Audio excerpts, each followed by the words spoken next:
Here's a new video from the series Get More Customers Using Marketing Automation. It's about creating buyer persona step by step. Very cool subject, by the way. Okay, so let's go.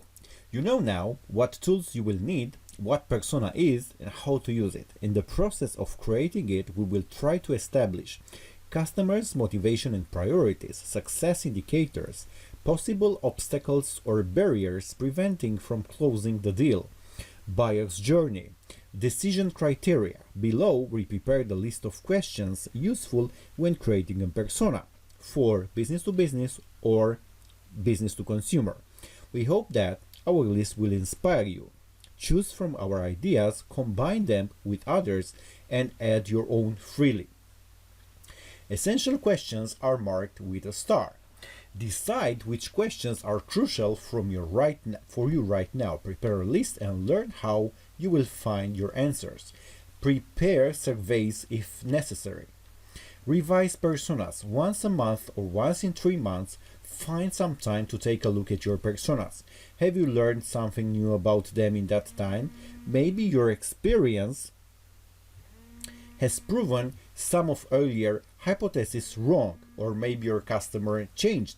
Remember that personas are dynamic construct. Revise them because otherwise they will lose relevance and become either useless or harmful. Regular revisions let you see previous mistakes and who is not my customer. Asking yourself that question is a good way to start.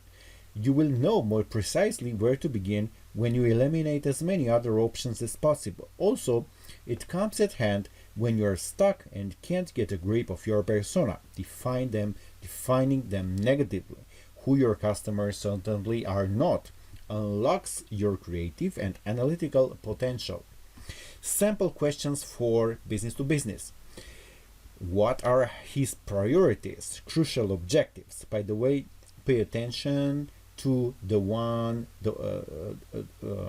questions having an asterisk, right? So, what are his priorities, crucial objectives? On what is he currently working? For what is he responsible? What obstacles he faces on the way?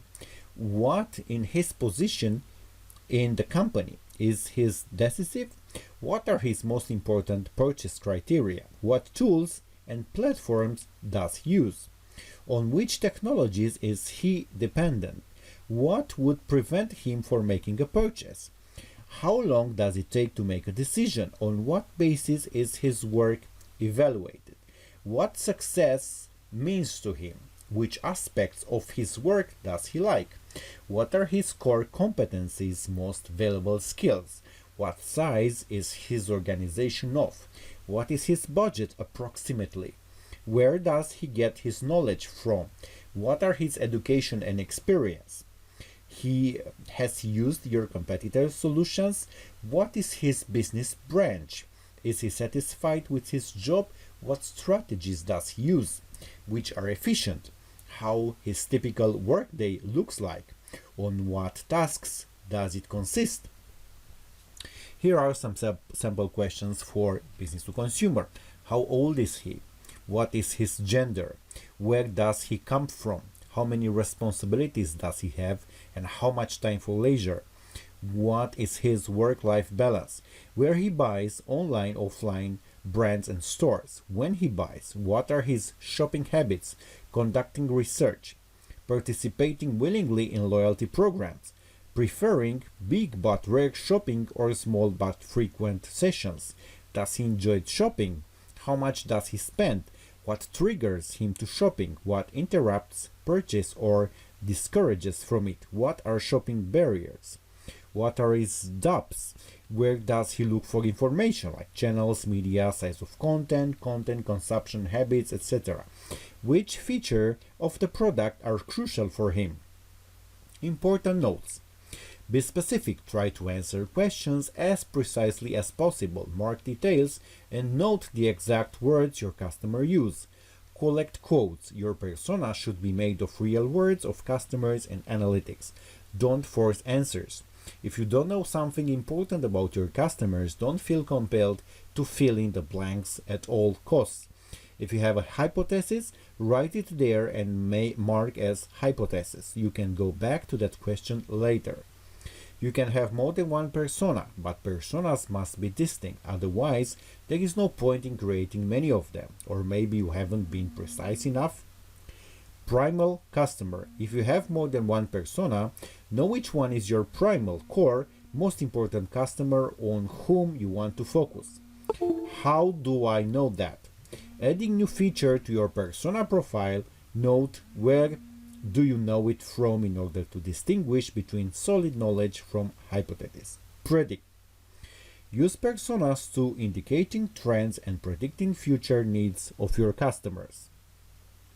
Don't waste time on developing too complex persona. Do you need to make up his bio to know how he spends money? It's easy to get overwhelmed with massive amount of irrelevant details. Sometimes working on persona can be an excuse for not taking real actions to communicate with actual customers. Physical representation of your persona. You should keep a record of all collected data which create your persona. There is a couple of methods. Physical form. Some marketers like to make physical representation of persona as similar to real person as possible. So they add a photo or a face, make a persona puppet or figurine. Going that far isn't necessary. Document. We recommend keeping persona in form of a written description in text document, preferably one with online editing options. It will help you make corrections or build up new informations. People do so in order to make all employees remember about final addressee of their efforts. However, it might lead to oversimplifying the persona or infantilizing it, what turns it into nothing more than an empty requisite or a mascot without real function. Face of the customer. Others give persona face of actual customer. Such practice also brings on risk of misconception. Persona is not your real customer, it's just a set of conclusions drawn from analysis, research and survey. It's a form of representing data. Persona has to be clear and readable above all. Don't try to overcomplicate it with unnecessary graphic or manual work. It will only make your work longer without providing any near real value. Frequently made mistakes. Wishful thinking. Giving up to unrealistic dreams, misadjusting persona to one's fantasies, unsupported hypotheses, filling holes or blank spot between solid information from analytics, research or survey with pure speculation. When you have fragments of reliable knowledge and stitch them up with suppositions, assuming that you're understanding customers already, you might fail completely. We have later a case study on the topic. Methodological mistakes. They might concern unfortunate, misleading or biased phrasing in survey and other survey, like creating missteps, like including too many questions and interpretations of answers. Focusing too much on persona creating and not enough on their function. You develop persona to understand your customers better and know how to communicate with them, not for the sake of artwork. Generalities. Phrases like appreciates got good quality and is willing to pay for it, or case about health mean nothing because they are too general and too vague. Avoid them at any cost because at the first sight they look like actual knowledge and might overshadow real and solid information. Infantilization.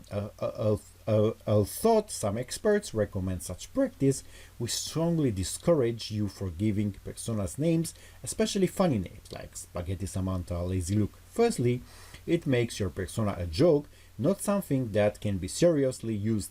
And secondly, it might harm your communication with customers. If you perceive them as ridiculous, your customer service might reflect that.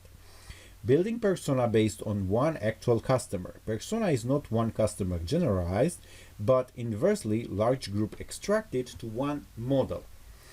Overloaded persona consisting of many relevant features and information. Crucial knowledge about buying behavior is lost among speculation about list of his or her favorite books.